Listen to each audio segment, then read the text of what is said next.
Hello students, welcome to the second lecture on force vibrations. In this lecture we will be discussing about the magnification factor and forced vibrations due to rotating and reciprocating unbalance. Let us quickly recapture what we have learned in the first lecture.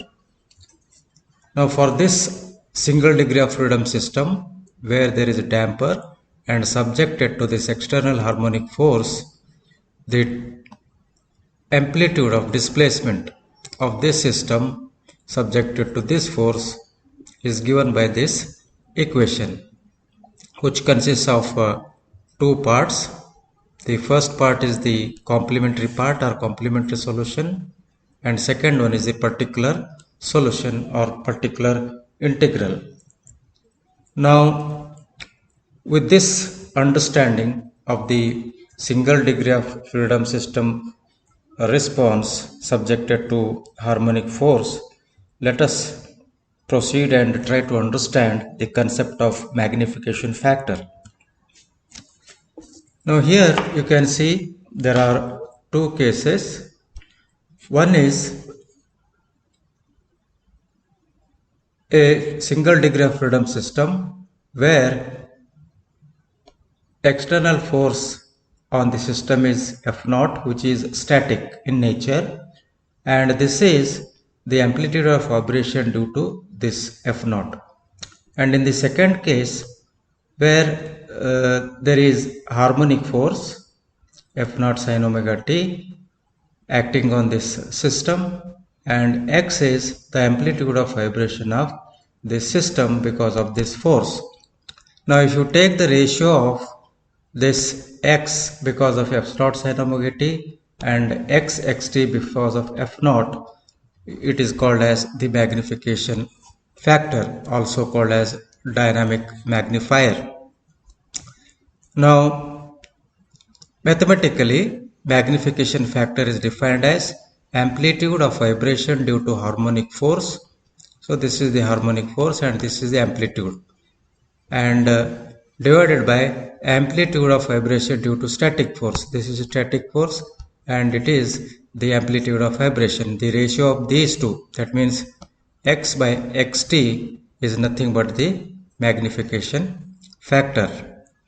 Now practically it matters most because when the damping is very less, and if the machinery is operating near the condition where omega equal to omega n, that means frequency of this is equal to the natural frequency of the system. In that case, the amplitude of vibration may reach maximum, and in that case some failure may occur in the system.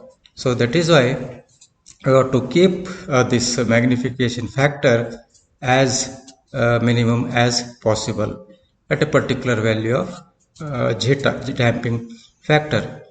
Now X already we know, this is X. From the previous lecture we know that X equal to F0 by K divided by this, and similarly X xt is F0 by K. So X xt is substituted here, so these two cancel and we'll get magnification factor as 1 over 1 minus omega by omega n square whole square plus 2 zeta omega by omega n whole square.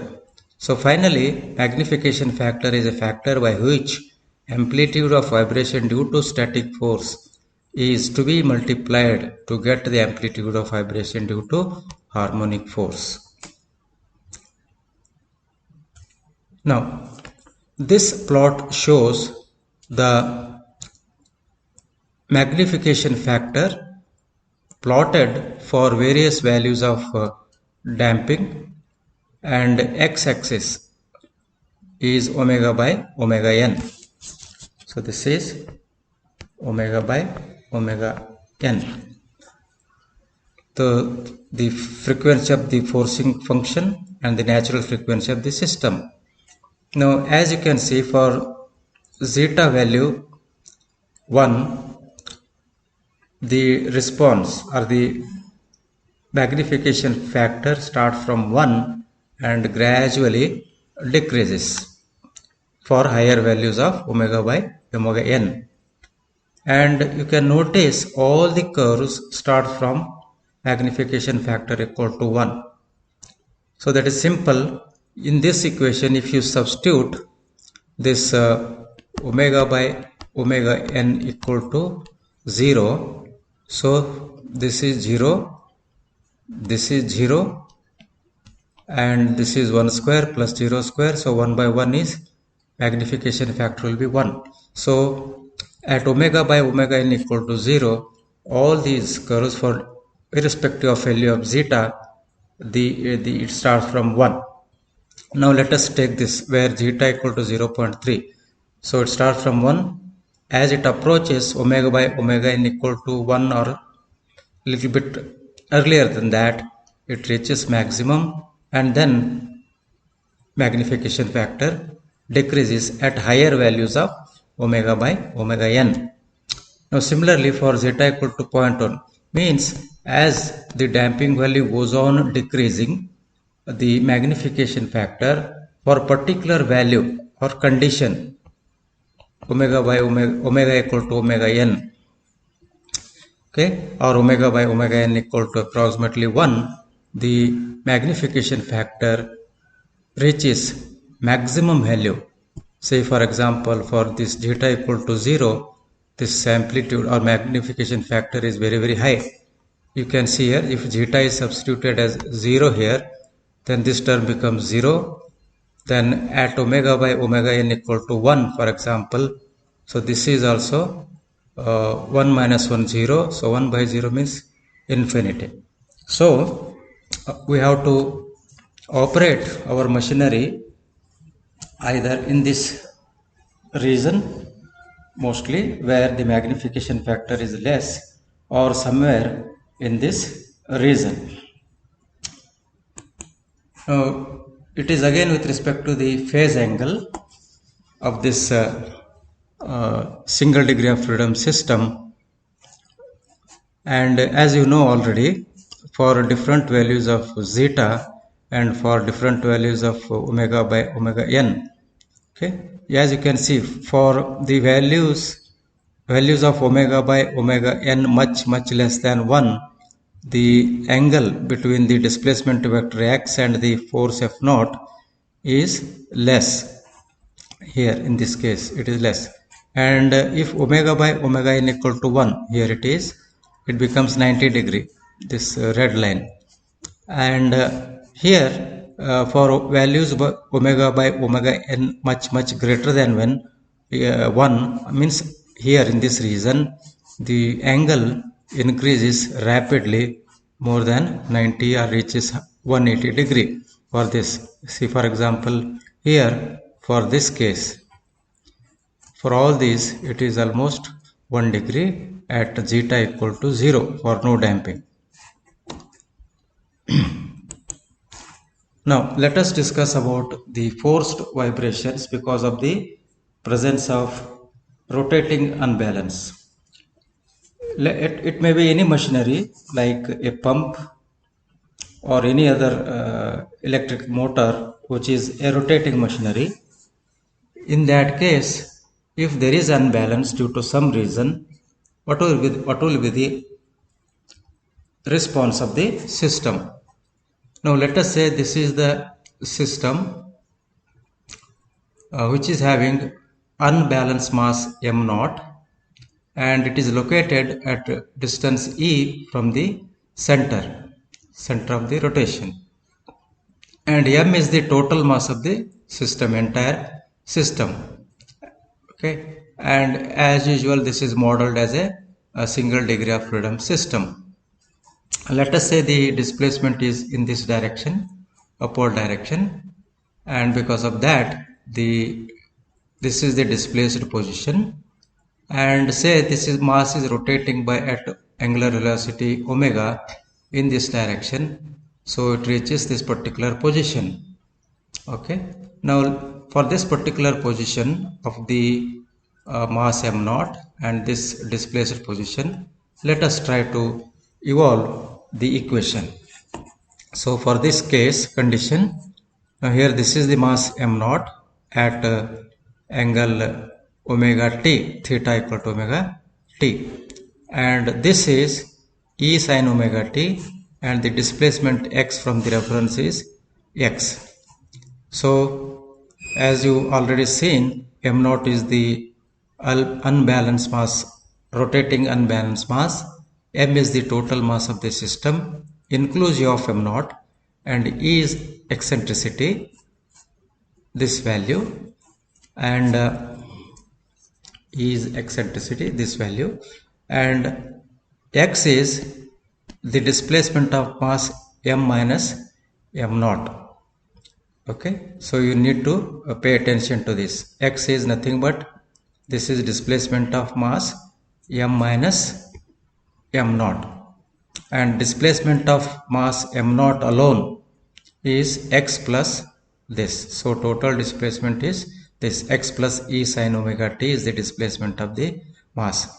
So means we have two things here, mass m minus m naught and m naught alone.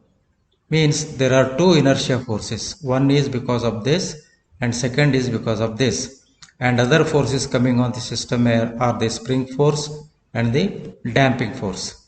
Now taking all these into account and considering the equilibrium status of the system, we write down this equation.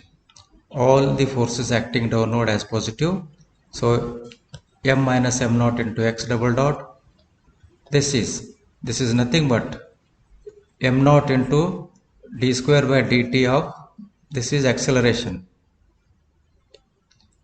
of x plus E sin omega t. Displacement is x plus E sin omega t. If you differentiate this twice, you will get acceleration m naught x double dot. So if you differentiate, you will get m naught into x double dot minus omega square E sin omega t. So that is what is written, and these two forces, spring force and the damping force, so equal to 0. Now if you expand this term and also this term, already this is expanded, if you expand this term, what will happen? This m naught x double dot, m naught x double dot, they cancel. So finally you will get mx double dot plus cx dot plus kx equal to m naught E omega square sin omega t. See, this equation is very much similar to the single degree of freedom system, which is subjected to external harmonic force f naught sin omega t. Now only difference here is, here it is f naught and here it is m naught E omega square. So m naught E omega square is what? This is actually the centrifugal force. This is m naught E omega square. As the mass m naught is rotating, so the centrifugal force due to m naught is m naught E omega square. So you have seen in the rotating unbalance, the inner centrifugal force is given by m omega r square. So here r is nothing but E. So based on that analogy, this is written. So here it is f naught in case of single degree of freedom system subjected to external harmonic force, but when the system is having unbalance due to rotating mass, this is f naught, it is equal to f naught. Now as usual, what we have done, the solution to this equation consists of complementary function xc and particular integral xp. So the complete solution is x equal to xc plus xp. So already we know the complementary solution is this one, and particular integral values, just to replace here f naught by m naught E omega square. Okay, so that means xp is what? F naught divided by k into this term. So f naught is m naught E omega square. Okay, so here omega n square is k by m, right? So if you substitute for k value, so k equal to omega n square into m. So if you substitute k equal to omega n square m here, okay, it becomes m omega n square, and here this is x equal to So what you get here is omega by omega n whole square here, and you are separating the mass terms and eccentricity terms m naught into E by m. So here you take this on the other side. So on the right hand side you have omega by omega n whole square divided by this term, and similarly the phase angle will be similar to that in the previous case, so that as that of this one. So this is what the displacement or amplitude of vibration because of rotating unbalance means. X is amplitude of vibration due to rotating unbalance. If you take this here, it is m naught into U by m into omega by omega n whole square divided by this. Now the same is plotted here. So just ignore this z by y. So we have taken this ratio x divided by m naught into E by m, and that is dimensionless number, and it is plotted for different values of zeta, and again x-axis is omega by omega n, the ratio of forcing function to natural frequency.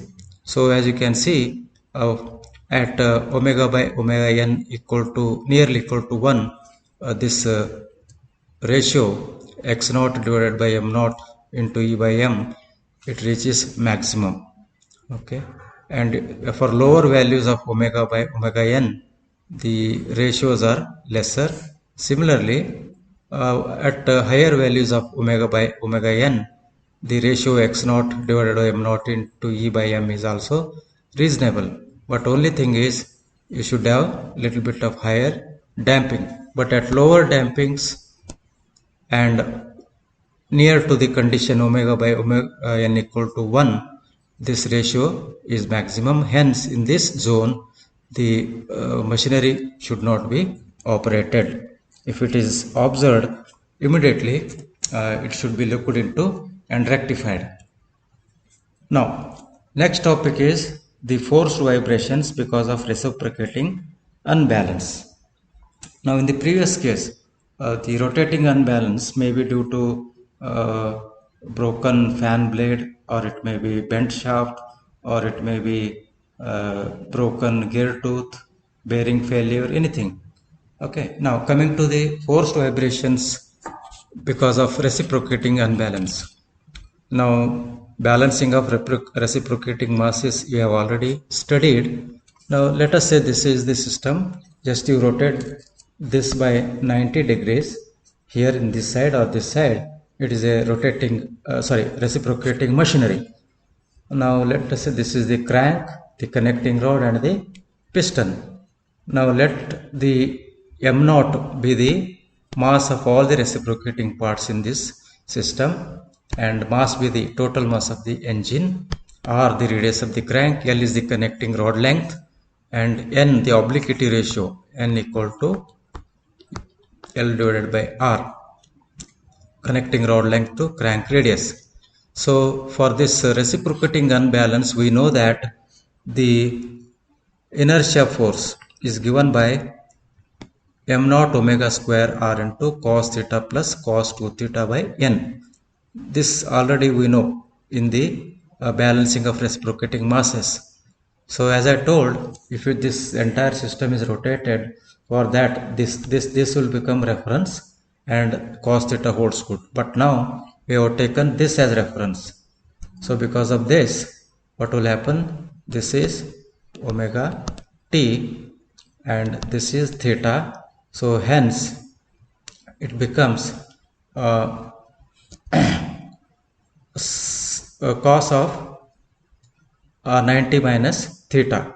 Cos of 90 minus theta is sin theta. Theta is nothing but here omega t. So sin omega t plus sin 2 omega t.